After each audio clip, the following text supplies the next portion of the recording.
We have breaking news to lead off this hour. Prime Minister Mark Carney is taking fresh steps to reposition Canada's trade relationships. He's in Germany this morning. On the same day, his U.S. trade minister is restarting talks with Washington. What happens when two of the world's most resource-rich and industrially powerful nations join forces? Right as the global supply chain is breaking apart. Canada and Germany have just announced a sweeping new partnership. And while it may sound like another routine trade deal, this alliance could quietly reshape global power. It's not just about energy. It's about rare minerals, high-tech defense, and a direct challenge to China and Russia's control over the world's most strategic resources. This story is about far more than Canada exporting rocks and metals. It's about a hidden economic battlefield where minerals, not missiles, decide the future of nations. The official news came during a joint appearance by Canada's Prime Minister and Germany's Chancellor. On the surface, it was a ceremonial signing of agreements. But beneath the speeches was a deeper message. Canada is quadrupling its defense spending by the end of the decade, Germany is stepping up NATO commitments in the Baltics, and together they are aligning on a massive new push into critical minerals. It's important to pause here. NATO has always been about tanks, troops, and air power. But now, the leaders of Canada and Germany are saying the real security risk is in supply chains. They're openly linking defense spending to energy independence, and rare minerals are being framed as the ammunition of the future. But minerals, not missiles, may be the real weapon here. So why does this partnership matter? Look at what the past 5 years have revealed. First, the war in Ukraine exposed how fragile Europe's supply chains really are.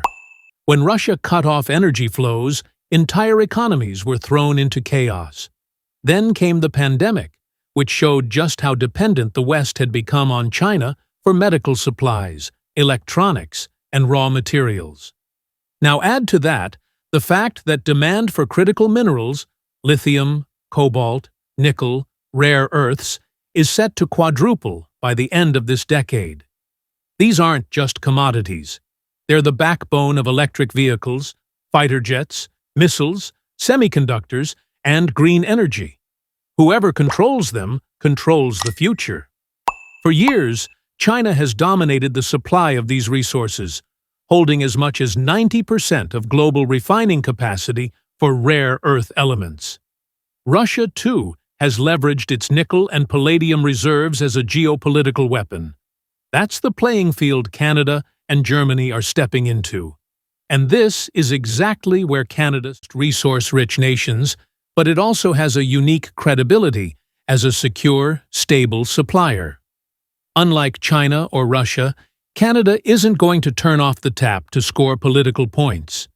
Beneath its forests and frozen landscapes, Canada holds enormous reserves of nickel, cobalt, copper, lithium, and rare earths, the very minerals Germany and the rest of Europe desperately need to keep their industries alive.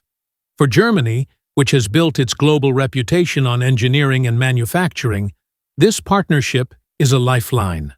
The country cannot afford to remain dependent on Beijing for the raw materials that fuel its factories. Canada knows this, and Germany wasted no time locking in deals. This partnership isn't just a high-level political handshake. It's already producing hard deals. Troy Gold Company, a Canadian mining giant, has signed a long-term agreement with Hamburg-based Aurubis, one of Europe's leading copper smelters and recyclers.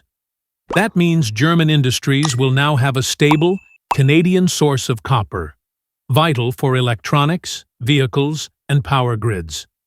Torngat Metals, operating in Quebec, has partnered with VAC, a German leader in rare earth magnets.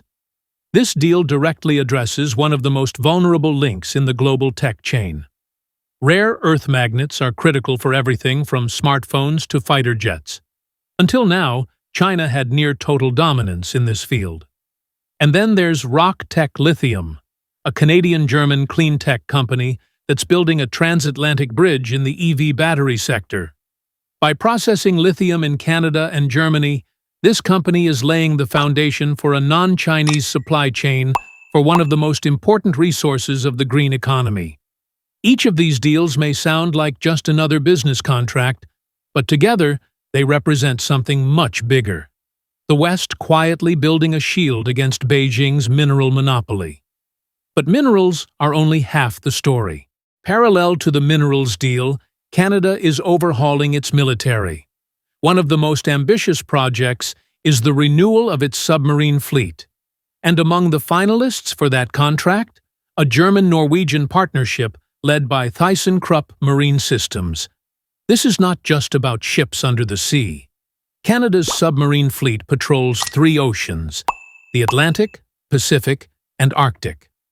The Arctic in particular is becoming one of the most contested regions on the planet, as melting ice opens new shipping lanes and exposes untapped reserves of oil, gas, and minerals. Russia already considers the Arctic its military backyard. China, though not an Arctic nation, has declared itself a near-Arctic power and is investing heavily in polar research and shipping. So Canada renewing its fleet, possibly with German-built submarines, is a clear signal. This partnership goes beyond trade. It's about hard security.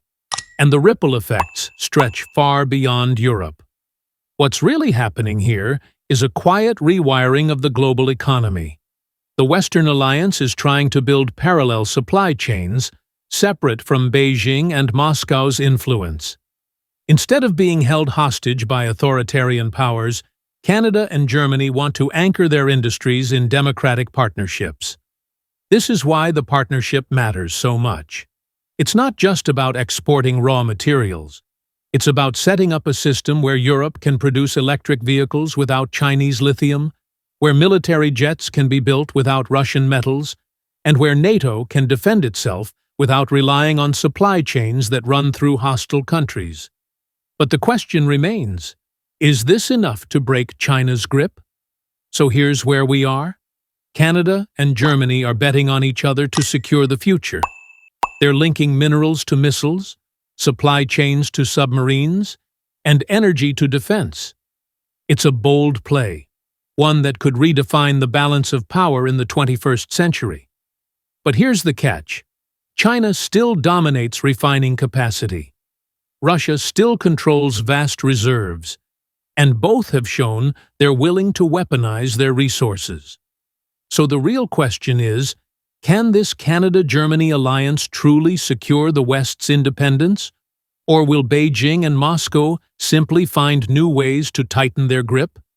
What do you think? Are we witnessing the birth of a new global order? Or just another fragile promise in a world of resource wars?